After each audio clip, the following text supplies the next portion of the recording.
From the Ronald Reagan Institute in Washington, D.C., this is Rendezvous with History, a podcast that captures the drama of presidential decision-making. Dr. Anthony Eames sits down with prominent scholars and leading citizens to bring to life what happens in the White House and how it shapes the world. You and I have a rendezvous with destiny. Welcome back, Rendezvous with History listeners. As always, I'm your host, Anthony Eames. Very excited to be joined here today by Professor Megan Black from MIT, an associate professor of history, previously a professor of history at London School of Economics. Megan, thanks for joining us on the show. Anthony, thanks so much for having me. It's a delight to be in conversation with you. Well, Megan, I imagine your email inbox is getting, loaded up with different requests. You are the author of a really fabulous book, prize-winning book, widely regarded as one of the best in the field, The Global Interior, Mineral Frontiers, and American Power. And geez, it must be one of those times in your professional career where you are as popular as you'll ever be, given the New Deal on critical minerals in Ukraine, the constant conversations about the search and the competition for rare earth minerals with China. Where are we going to get these things to kind of fuel our innovation and technological growth in the 21st century and beyond? And so I think it's really important we get a little historical context on this. And you've pointed out in your book, in kind of other forums and areas, that the mineral hunt is really a long-standing feature of American expansion, from Manifest Destiny to our involvement in the Middle East. And I'd like you to walk us through that. Absolutely. As you've rightly pointed out, U.S. officials have long declared interest in or declared a sense of entitlement to minerals beyond extant borders, from the early American Republic to the Cold War and after. The central concern of my book really is this kind of dynamo and this propulsive force. But one way that I look through and look to this problem is the prism of the U.S. Department of the Interior, which names its portfolio in a very narrow way, declaring kind of domestic interests that sometimes conceal the efforts that it's had on the cutting edge of this expansive process. So, one way we might think about the story of kind of U.S. government officials and grassroots interest in moving, say, beyond those extant borders is to look at even the 1830s and Indian removal under Andrew Jackson. And why I point to this moment is that it's an early instance of interest in, say, the gold that was being uncovered in the Southeast United States, but it's also hardly reducible, that kind of settler interest in those lands, to minerals, right? There was also arable land. There was also interest in plantation commodities and crops. So too with westward expansion, that kind of Manifest Destiny era that you describe in the 1840s, where we certainly see gold rushes, in California in 1849, carrying forward through, other regions, Nevada, what becomes Colorado in the 1850s and 1860s.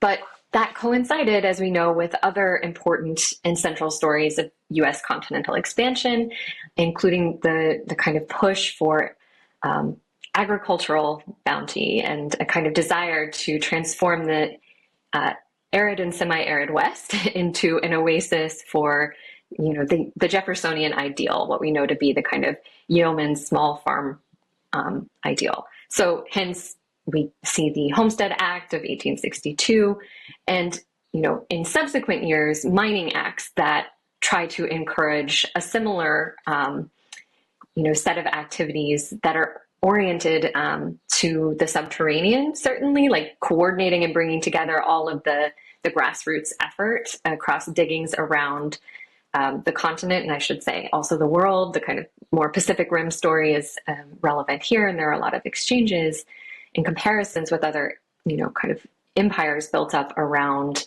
say, precious metals. But the fact is that there's a kind of multi-commodity or like a multi-materiality story to continental expansion. There's also ideas that were important that we know took the form of civilizing missions, Christian missions, and so when we think of minerals, I think it's one piece, one important pillar of that, those choices at kind of a kind of top-down level and a more grassroots level, but it's not the one and only thing that drives those interests. And I do think, though, the kind of story of change over time here is that minerals become more and more central. And, it's partly tied to their key and critical importance to industrialization. So not just precious metals for financialization and adding to treasuries such that infrastructural projects can happen to span the continent, but also things like coal and iron ore and copper and the kind of the underpinnings of important technologies facilitating mobility in the form of railroads and communications in the form of telegraphs. So by the kind of 1880s and 1890s period, we see in the US government and in the Interior Department in particular, which had been founded in this moment of manifest destiny to support those efforts of continental expansion, a real, exaltation of mineral expertise, which is symbolized in the Interior Department most of all in the creation of the US Geological Survey in 1879.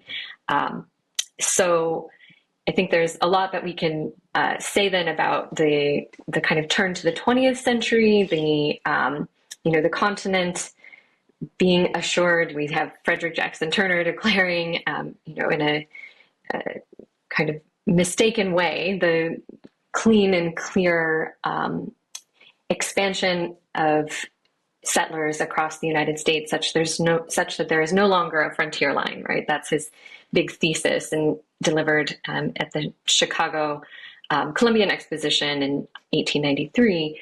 But the kind of reality is that there were ongoing contestations with the many indigenous nations, for example, that the U.S. had treaty relations with. Still, we know that moment matters in the history of foreign relations for what comes next, which is a kind of overseas imperial interest in the Pacific and Caribbean.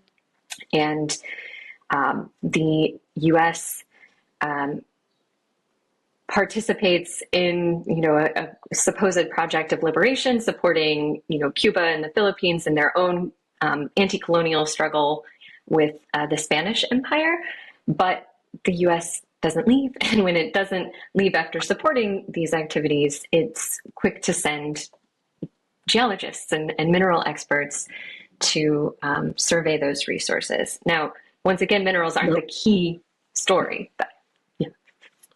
No, you said we send geologists to the Pacific Rim, to territories in the Caribbean, and it speaks to this kind of theme that you've laid out in your work, this tension between the civilian side of, say, U.S. imperialism and eventually hegemony, and the harder edge, the kind of military application, if you will, of what we knew at one point as U.S. empire after 1898, and then say later on again as U.S. hegemony.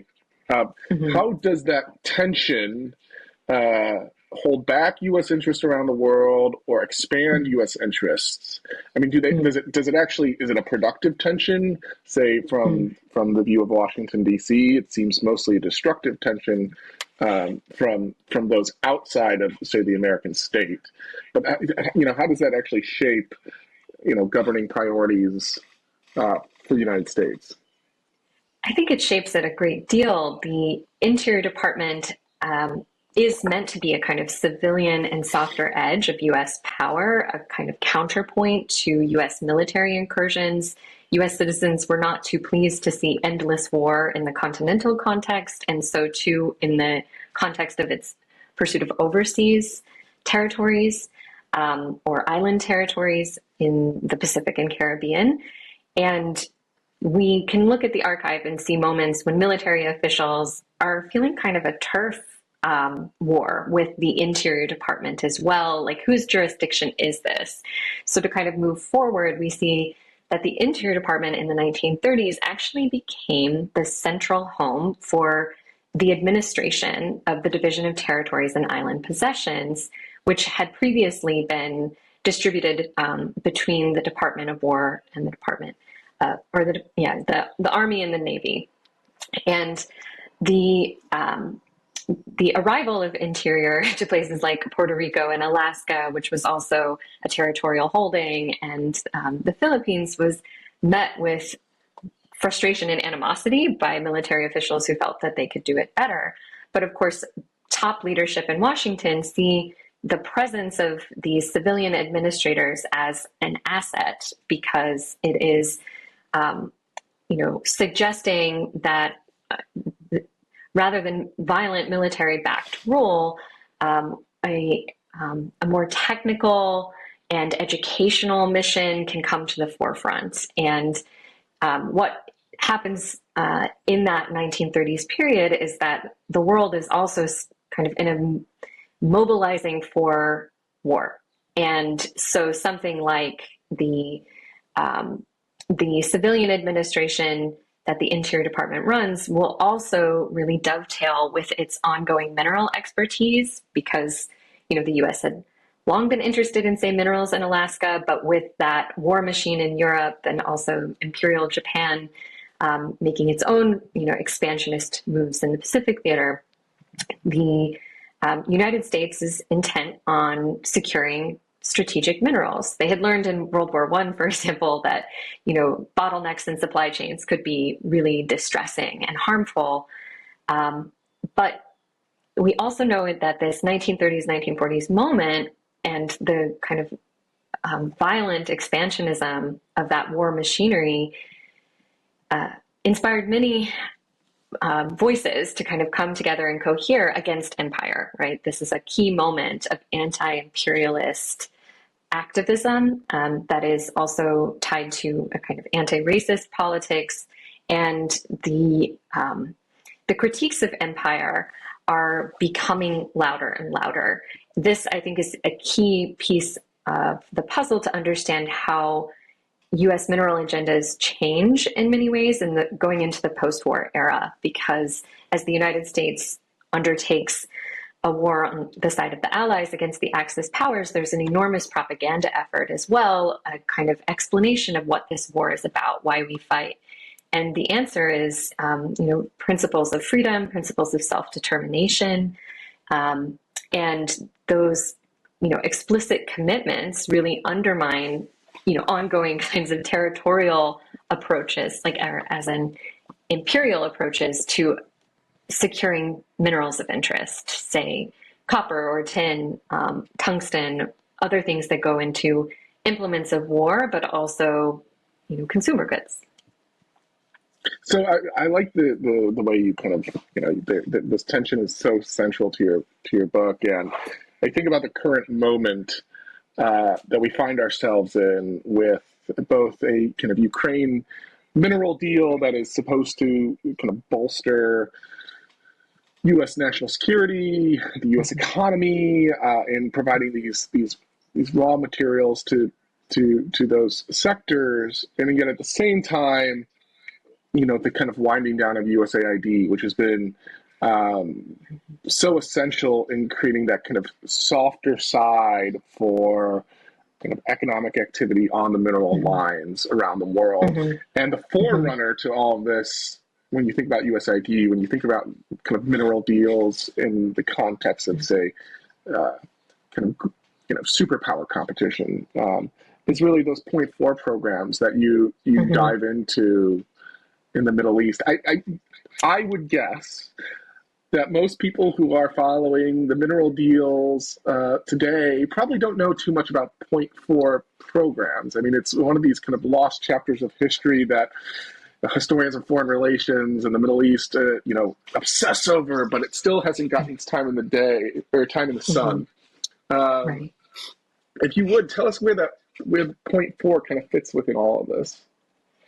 Yes, so point four, which had been announced by President Harry Truman in his inaugural address in 1949, outlined a bold new vision for providing technical and scientific assistance to the, quote, less developed areas of the world. Language used at the time included backward or underdeveloped. And the idea was that, in this brewing Cold War between the United States and Soviet Union, the United States needed to offer a positive mission to counter, the appeal of communism in nations that were increasingly declaring independence in the era of decolonization, places in Africa, the Middle East, and Asia. And the sort of way that history shaped the development apparatus was to win hearts and minds through things like, say, agricultural technologies or hybrid seed varietals or,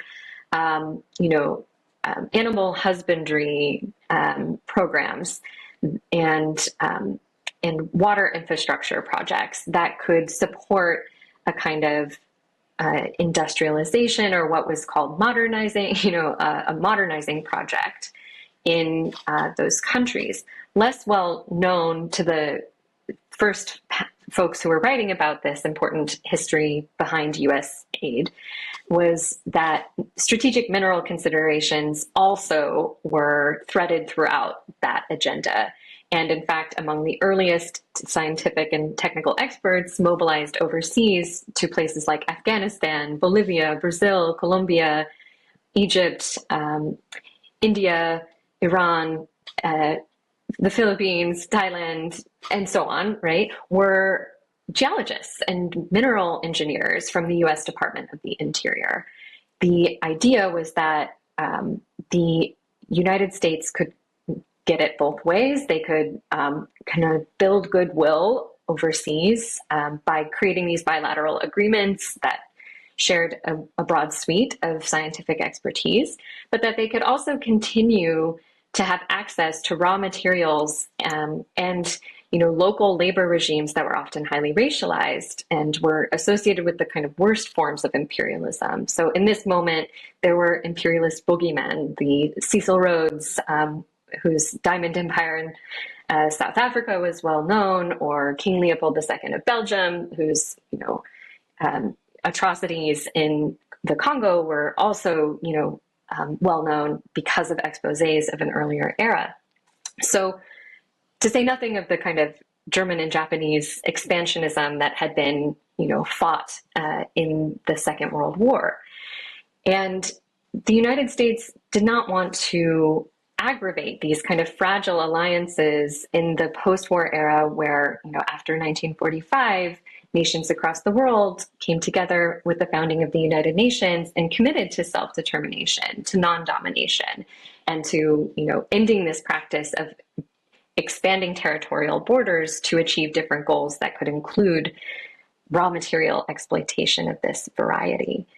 And it's interesting to see the kind of backstory where U.S. officials are debating whether to do this in point four, and they ultimately decide that it is worth the effort. A kind of counterpoint is that with the Marshall Plan and aid for European recovery, U.S. officials kind of asked the same question, but decided it would be a bad look, politically, to try to exact from countries that were rebuilding after wartime a fee in the form of strategic materials. There were fewer inhibitions in point four, but there were also more, offerings in the way of scientific and technical assistance, and that carried forward even as officials themselves recognized the real limit to mineral programs in supporting the overall goal of these international development programs, which was social improvement, right, for the long term. So the idea is not that the U.S. would be present forever, but that it would provide a kind of key catalyst and boost. Strategic mineral programs, though, were always already capital intensive, requiring outside investment, which the kind of US geologists helped on the ground to facilitate with members of an increasingly international business or mining industry.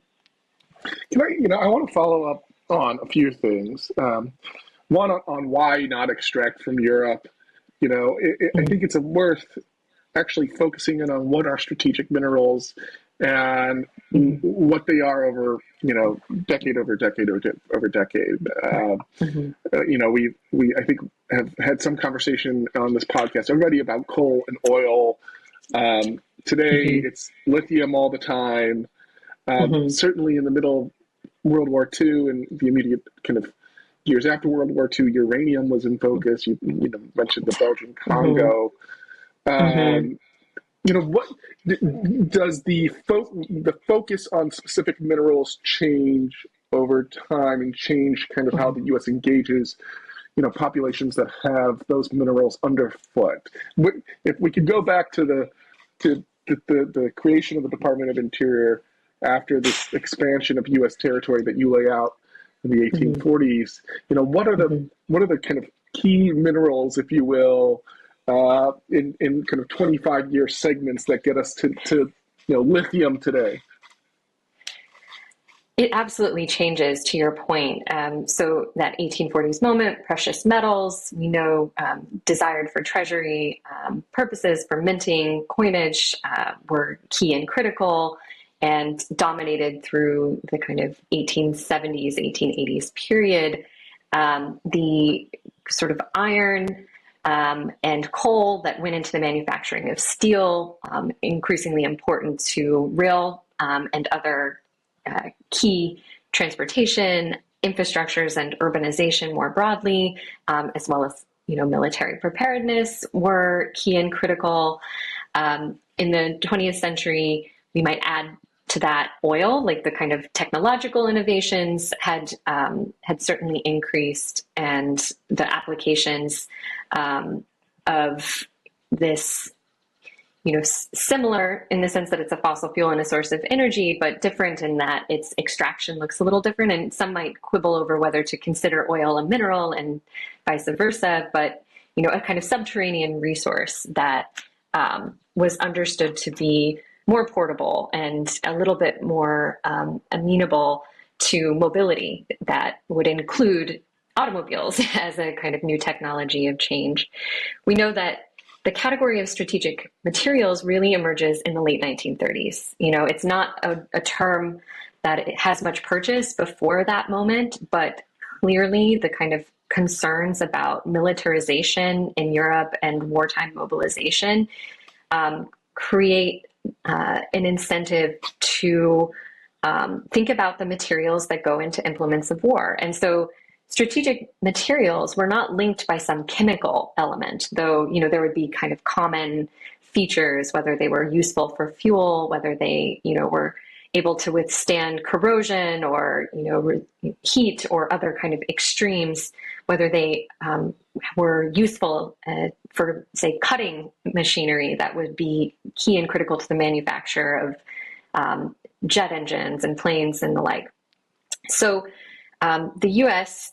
created this category, or U.S. officials started trading in this category at the close of the 1930s, and it brought together things like tin and tungsten and manganese hardening agents for the production of steel. It also included cobalt, itself useful in the creation of these kinds of implements of war as well, in the manufacture of jet engines, and the story of uranium, I'm going to also leave to you, maybe, Anthony, but that this, the pursuit of a material with fissionable qualities that could be, in secret, they were figuring out could be harnessed for chain reactions and weapons, the atomic bomb, that those started to be linked together. And the way that the United States sort of thought about them is that they were not available readily in a domestic sense. And so kind of from the outset, though many different categories or many different minerals would be linked together and called strategic over time, in that moment, it was things that were part of the wartime machinery that the US had in short supply. And so that kind of created this incentive with strategic mineral programs to look around elsewhere. And they looked around in the territories and Latin American republics during wartime. And as we know, overseas and international development as well. By the post-war era, we're talking about changing priorities as well. And one thread that I look at in that next 25 years is just the kind of new alignment of energy, like the new category of energy, which, you know, the Atomic Energy Commission that you study is helpful for thinking about that convergence. But the sort of energy crisis, so-called, of the early 1970s, in response to U.S. support for Israel and the Arab-Israeli War, the Arab member states of OPEC, the Organization of Petroleum Exporting Countries, withdraw some oil supplies from the world market, creates a sense of scarcity and panic, and mobilizes new kinds of projects between government and industry to secure commodities, not just oil and natural gas, but coal, low sulfur strippable coal, and oil shales, and uranium too. So these things change over time. Right, and you pointed out, you know, shale oil, which has totally remade the world kind of oil marketplace, upended pricing structures and whatnot, and made possible by dramatic advances in oil technology and extraction technology, which is another big part of the story that you kind of laid out for all of us, is this kind of change in the search for, you know, strategic commodities, if you will, strategic minerals, has, you know, kind of guided the biography of the U.S. Department of Interior. It created a sense of, I guess, mission creep or manifest destiny for Interior itself. But really, the technological angle of this is remarkable. And the technological change and tools that have been redeployed, I mean, there's so many. And if you could just lay out, you know, pick a few that have kind of remade Interior's mission and remade how the U.S. kind of incorporates the world into our interests. Yeah, so much technological change in mining and extraction over, you know, the longue durée of these mineral hunts, as you've described them well.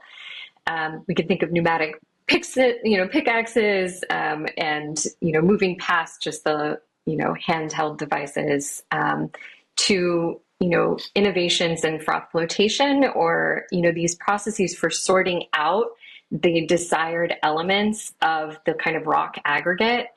So how do you retrieve the, you know, small percentage of copper ore that's in a broader porphyry with other interesting metals, some of which will be interesting to, you know, commodity producers down the line, say molybdenum, which, you know, they might be throwing out in one instance, but later trying to build an entire mining operation around. But that really changes the scale of mining, or the kinds of mineral deposits that seem economically viable. More, you know, fast forward to more like the wartime era, there had been in the kind of research and development collaborations, a creation of a technology called magnetometers, which were important to the Geological Survey for their ability to zero in on desired elements.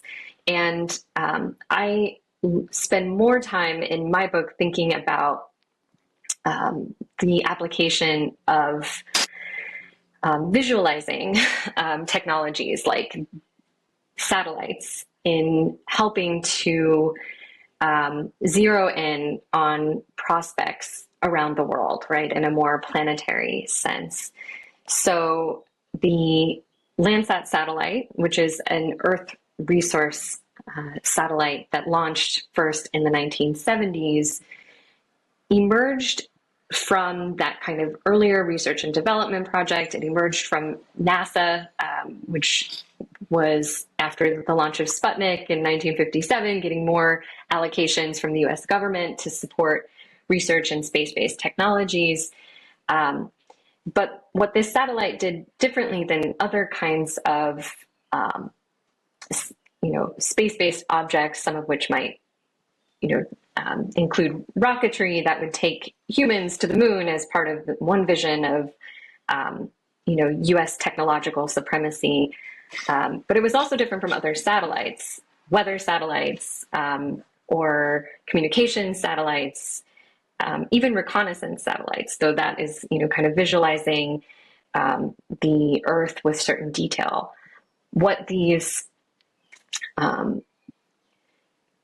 officials in the Interior Department saw in that kind of early 1960s, mid-1960s period was that the ability to view the Earth in a kind of big picture way, more than an aerial survey, would really cut down the labor required to see certain important geological information.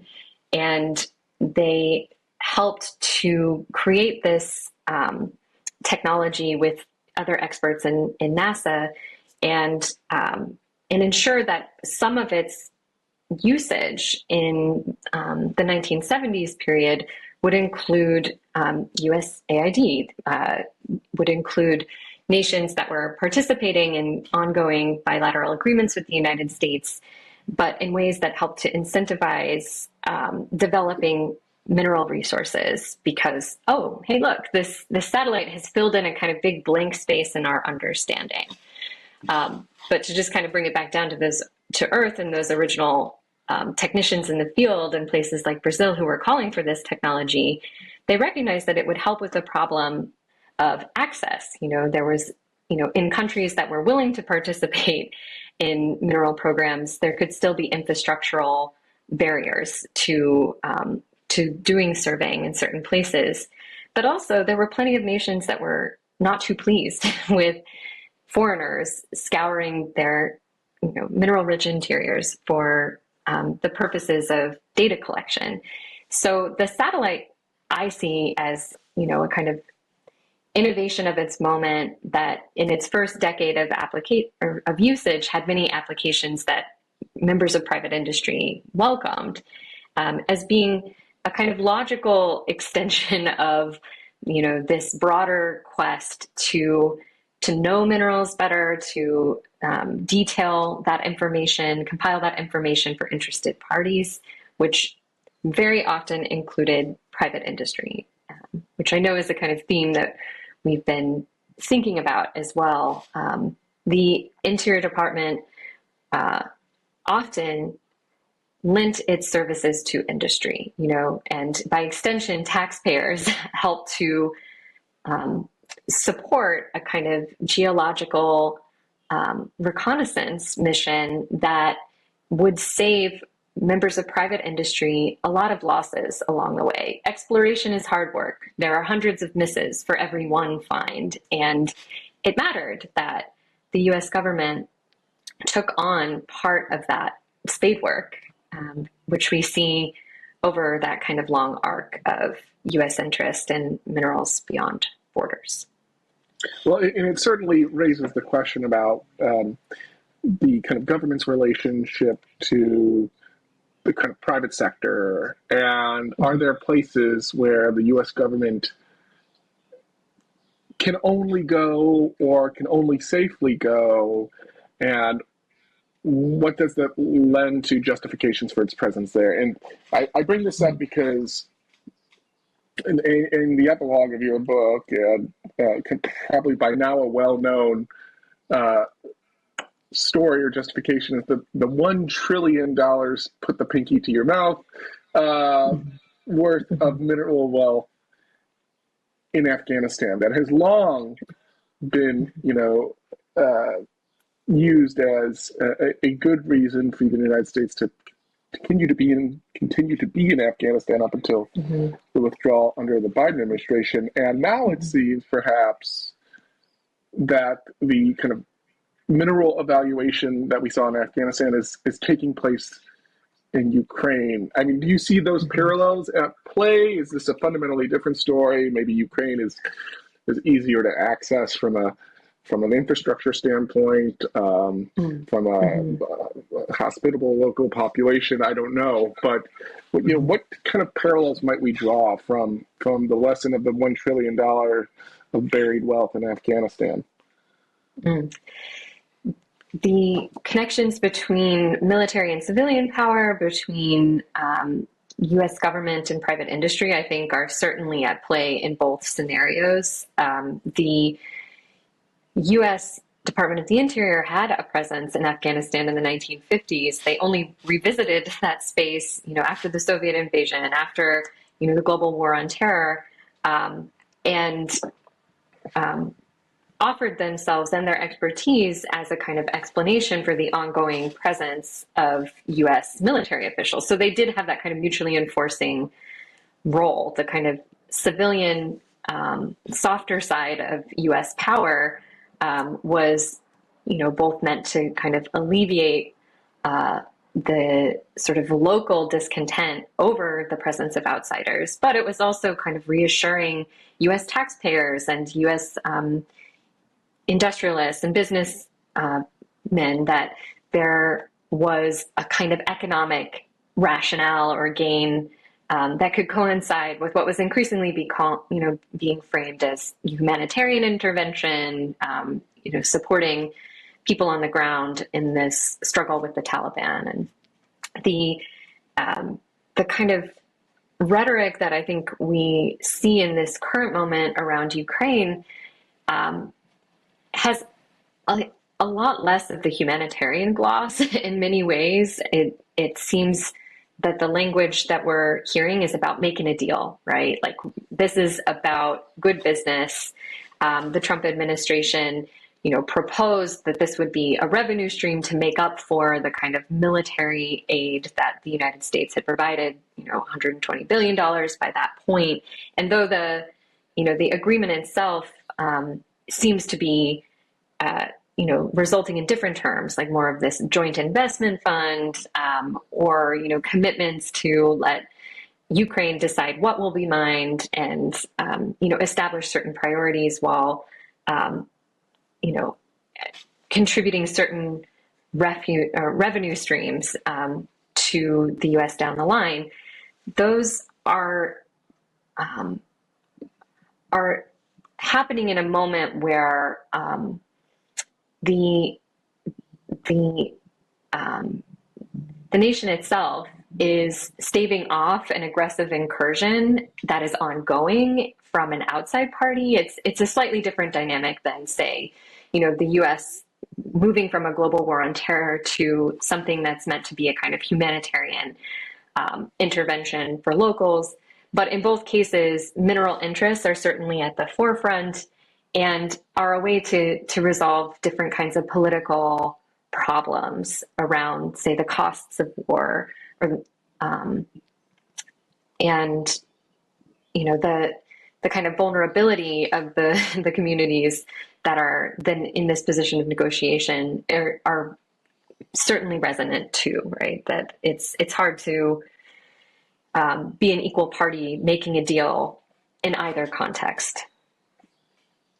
Well, now that we've kind of brought ourselves up to the present, all the way back from, I guess at one point, the 1840s or 1830s we were in, I think it's a good time to talk about our hints for history. And Megan, what use or what direction should the historical mind be set on? What hint for history do you have?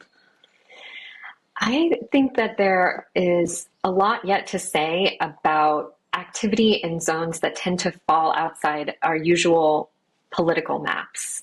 So we see this in the kind of current push for deep sea mining. A kind of international commons is something that, if you follow certain disciplinary boundaries too closely, you might say, oh, that's for historians of science interested in oceanography or historians of international law. What does that have to do with, say, the study of U.S. foreign relations interested in these kinds of military and civilian projects related to minerals. Greenland, too, as this, Arctic island, the largest island in the world that is nevertheless under another sovereign authority. The country of Denmark is one that has, important histories. Gretchen Hefner's new book, Sand, Snow, and Stardust, helps to explain the arrival of U.S. military officials and the creation of military bases during the Cold War at a moment of fear about the Soviets' own interests in that kind of Arctic region. What we know, though, in this moment is that it's the idea that it's unpeopled, which is not true, is nevertheless driving a set of declarations in the Trump administration of an intent to claim Greenland and its mineral bounty in those regions that aren't frozen as the purview of the United States. And it's, as we know, an enormous departure from the conventions in place for over 70 years about self-determination and commitments to non-domination that we saw after the founding of the United Nations. And I think part of how, we can understand that logic is this faulty idea that that's a zone that's a bit off the map.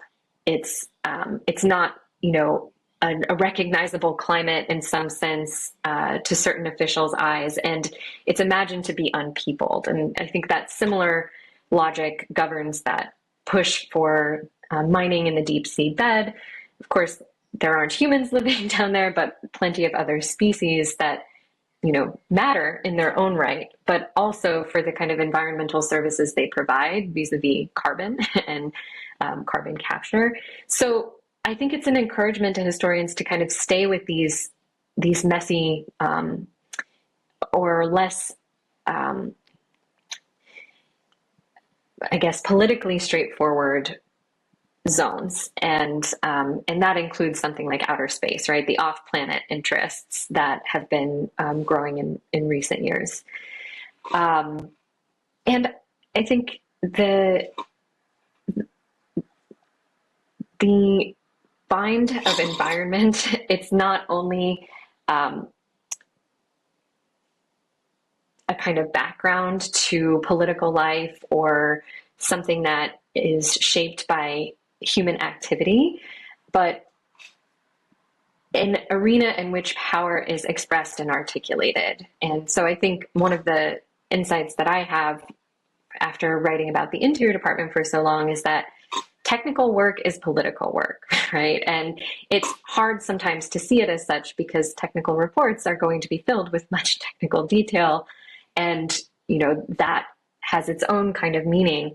But if you kind of sit with it or read it against the grain, you see so much of the social world and of geopolitics. So I would just encourage folks who are interested in geopolitical stories to see the environment as this key arena of activity, to see people who might be scientists or technicians or different kinds of knowledge keepers as very important to that story as well. And there's so much that I want to learn, right? And I hope that we hear more from folks about rare earth elements, which, we didn't quite cover because there is so much to say, but is certainly that biography of a mineral that is getting a star treatment in this contemporary moment as well. So we need to hear more about it from the next generation of historians. Well, I think we are certain that some book on rare earth, or many books on rare earth minerals, are going to be at the focus of the historical discipline in years to come. Yeah. Megan, thanks again so much for joining us on Rendezvous with History. Once again, for those who want to learn more about everything we talked about, find her book, The Global Interior, Mineral Frontiers and American Power. Thanks again.